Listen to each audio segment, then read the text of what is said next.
Good afternoon and welcome back to Science Fiction Retirement Library. My wife and I actually spent an evening in Rye for my wife's birthday last weekend.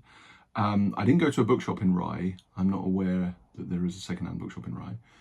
But we did go on the way, which is a couple hours out from me, to Eastbourne, and went to what could be my favourite new bookshop, or my new favourite bookshop, because it's actually full of old books. And when I say full, I mean full.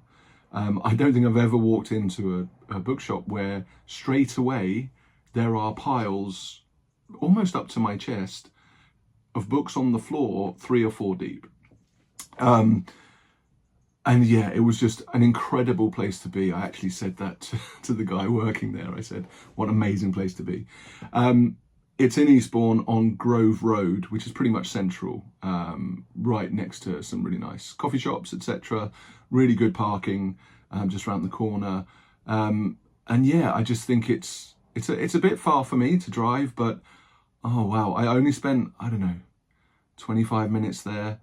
But a little bit like Baggins, I could have spent a lot more time there and a lot more money there. So I really recommend it. Anyone on the south coast of the UK, please check out Camilla's Bookshop. I'll pin the website below in the comments because, yeah, I think it's been there for a while. The stock is absolutely incredible. The issue is trying to find something you might be interested in. So I asked where the sci-fi and fantasy section was, and the guy said upstairs. So it's 2 floors. The 3rd floor, I think, is kind of private offices. And when you go up to the 1st floor, I'll try and show a photo of it, but when you go up to the 1st floor, on the stairwell is where the sci-fi and fantasy starts, and it's hardbacks, but they're piled up on the stairs, and it was like 2 deep.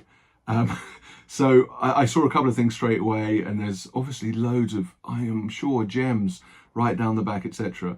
And then you go up the stairs, and it's the paperbacks on the right, also the left, 2 or 3 deep, huge piles. So the hunt was awesome. But I just didn't have a lot of time, and the only downside was people wanting to get past, etc. But absolutely awesome. I only actually got 5 books. I could have got a lot more. So let me show you what those books were, and I will go back soon. I've still got my £35 credit at Baggins, which I will go soon. But I will also go to Camilla's soon. I don't think I could do both in the day.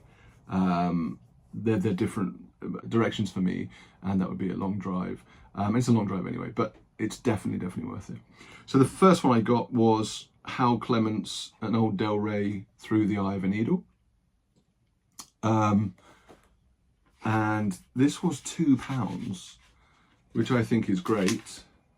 1978, really good condition, and it's kind of helping me fill my sci-fi to do with the sea covers, let's say.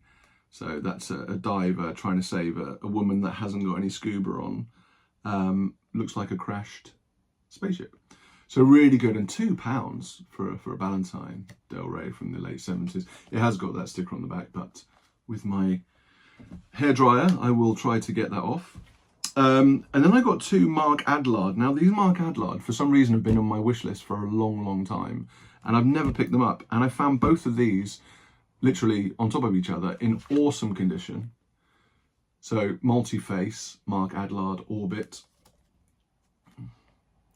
from 1970. This one is 77, and again £2, but that's awesome condition.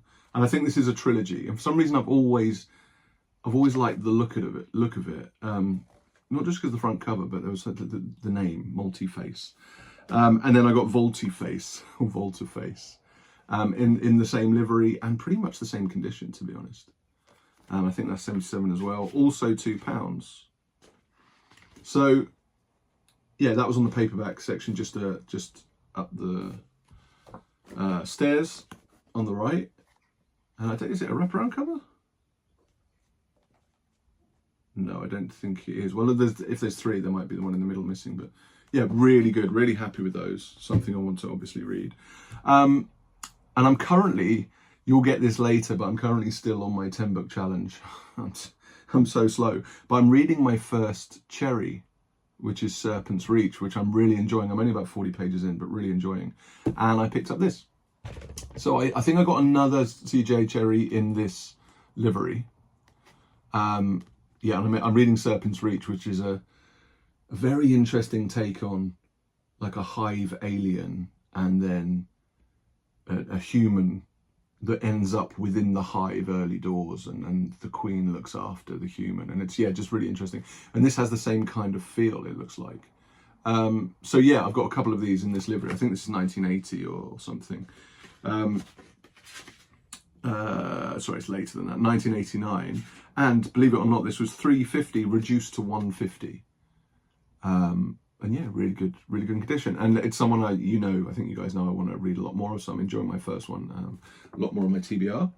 And then the last one, I'm not the biggest fan of these yellow Golanks. Obviously, the original ones are worth a lot of money, and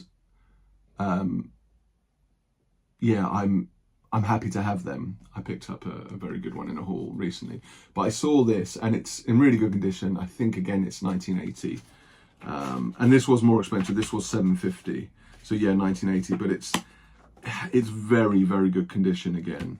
And I recently, as part of my 10 book challenge, read a Michael Bishop. It was Michael Bishop in partnership, but I quite enjoyed it, Under Heaven's Bridge. So I want to read more Michael Bishop, and this is one I've heard is, I think, his most famous, let's say. So yeah, that was the fifth book. So they've already been added to my analytics, so you might see them as on my analytics that you would have seen before this video. But yeah, the main point of this video was to really big up Camilla's Bookshop in Eastbourne, and say, go there as much as you can. You could go there once a week for the next 52 weeks and find something new, because it is, the stock is vast and the stock is piled. You just got to, if a book lands on you, you see it as a positive, right? Because you're on the hunt rather than anything else. So it might not be for the faint-hearted, but what a bookshop. And hopefully I would have posted a couple of pictures so you can see, but please go to the website and check them out. And I think they sell on Biblio and 8books and places like that. So also buy some books off them, because I've seen some videos and they sound like cool people as well that run that shop. So yeah, my new favourite bookshop. Maybe I need to go again, but Baggins is my favourite bookshop that I can get to within a couple of hours. Camilla's Bookshop might now rival that, but I have to go a few more times to really see which one would come out top. It's a good excuse to go again. All right, see you soon. Cheers.